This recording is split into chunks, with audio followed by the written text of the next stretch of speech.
Assalamualaikum warahmatullahi wabarakatuh. Saya Reka Pusasari, saya dari kelas 1A AM dengan NIM 2065122. Di sini saya akan menyampaikan dan mengulang materi pada topik 10 yaitu pengarahan. Pendahuluan, pengarahan merupakan fungsi manajemen yang sangat penting yang dipergunakan dalam suatu organisasi atau usaha.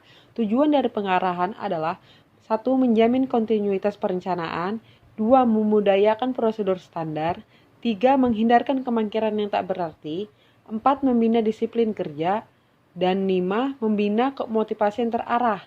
Motivasi yang terarah itu maksudnya pemberian motivasi supaya kerjanya baik.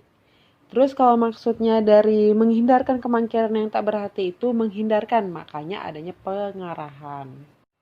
Definisi menurut Renneker dan School 1990 mengartikan pengarahan sebagai usaha mendorong bawahan dalam mencapai tujuan perusahaan. Pengarahan yaitu merupakan hubungan manusia dalam kepemimpinan yang mengikat para bawahan agar bersedia mengerti dan menyumbangkan tenaganya secara efektif dan efisien dalam pencapaian tujuan suatu organisasi. Jadi dalam pengarahan itu melibatkan gaya kepemimpinan.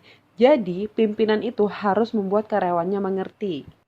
Prinsip-prinsip pengarahan. 1. Prinsip mengarah kepada tujuan. Maksudnya itu dia sesuai tujuan yang ditetapkan.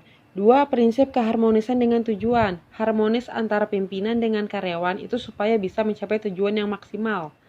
3. Prinsip kesatuan komando. Maksudnya itu dia satu karyawan itu satu atasan.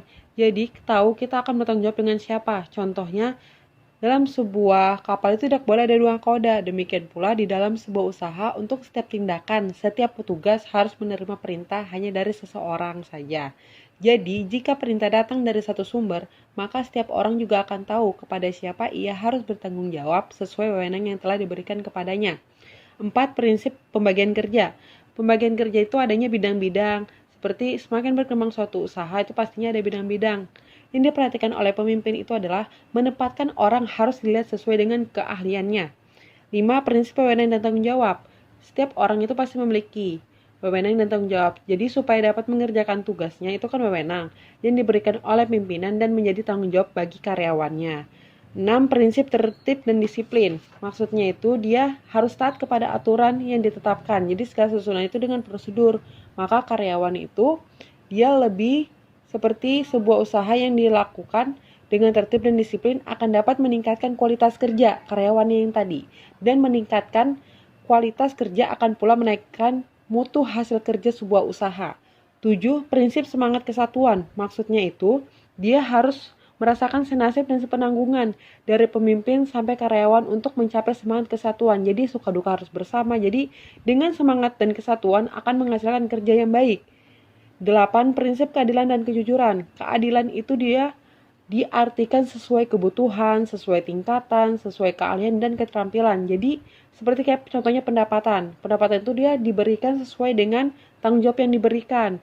Jujur itu dia mengutamakan kepentingan utama daripada kepentingan pribadi. Contohnya kepentingan pribadi itu dia korupsi itu dia termasuk tidak jujur. Jadi harus adanya keadilan dan kejujuran dalam prinsip-prinsip pengarahan.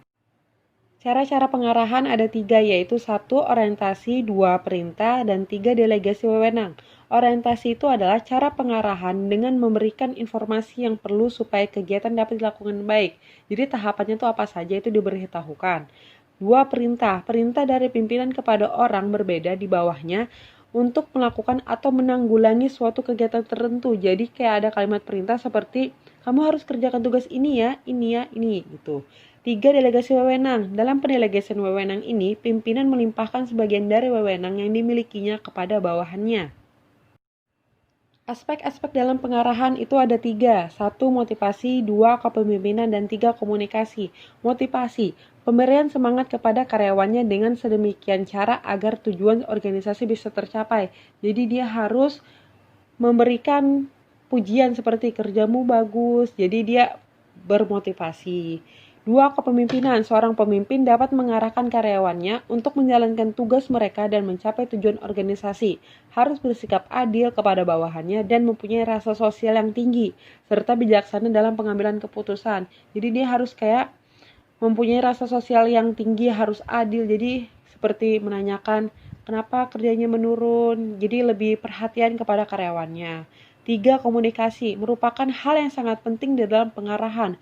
Komunikasi yang salah dapat menyebabkan kesalahpahaman dalam mengartikan suatu arahan atau perintah, sehingga terjadi kesalahan pekerja dalam melaksanakan perintah atau tugasnya.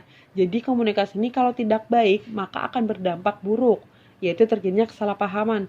Jadi komunikasi itu penting, harus efektif, harus jelas, dan harus dua arah.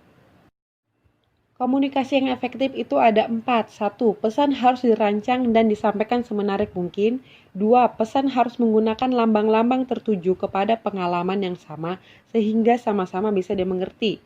3. Pesan harus membangkitkan kebutuhan pribadi komunikan dan menyarankan beberapa cara untuk memperoleh kebutuhan tersebut. 4. Pesan harus menyarankan suatu jalan untuk memperoleh kebutuhan yang layak bagi situasi kelompok ketika komunikan berada pada saat digerakkan untuk memberikan tanggapan yang dikehendaki. Sekian dari saya, terima kasih. Wassalamualaikum warahmatullahi wabarakatuh.